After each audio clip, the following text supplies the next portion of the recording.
Skill development కుంభకోణం కేసులో చంద్రబాబు గారికి బెయిల్ ఇవ్వడానికి ఒక ఆసుపత్రి నివేదిక పనికొచ్చింది. ఆ ఆసుపత్రి నివేదిక ఏంటి?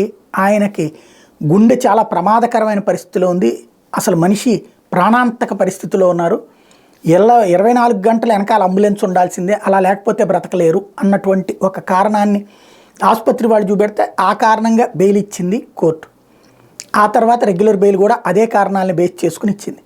ఇప్పుడు ఆయన వెనకాల అంబులెన్స్ ఏమైనా తిరుగుతుందా, లేదా ఆయన పరిస్థితి అట్లుందా? మరి ఉపన్యాసాలు ఏమైనా ఎట్లా ఇవ్వగలుగుతున్నారు? కాబట్టి కోర్టులని నమ్మచ్చా నమ్మకూడదా అన్నటువంటిది ఎవరిష్టం వాళ్ళది. మన న్యాయమూర్తిని కించపరచకూడదు, న్యాయస్థానాలను కించపరచకూడదు. కానీ ఆ తీర్పు ఆ నివేదిక ఆధారంగా ఇచ్చారు. నివేదిక ఇచ్చిన వాళ్ళకి తప్ప, లేకపోతే దాని ఆధారంగా తీర్పు ఇచ్చిన వాళ్ళకి తప్ప అనేటువంటిది ఎవరి చర్చ వాళ్ళదే. అయితే స్కిల్ డెవలప్మెంట్ కుంభకోణం కేసులో కీలకమైనటువంటి అంశం ఏది, చంద్రబాబుకి ఇచ్చిన బెయిల్ని రద్దు చేయమంటూ వేసినటువంటి పిటిషన్ ఏదైతే ఉందో సుప్రీంకోర్టులో విచారణ వాయిదా పడింది. ఈ పిటిషన్ మీద మంగళవారం జస్టిస్ బేలా ఎం త్రివేది, జస్టిస్ పంకజ్ మిత్తల్తో కూడిన ద్విసభ్య ధర్మాసనం విచారణ చేపట్టింది.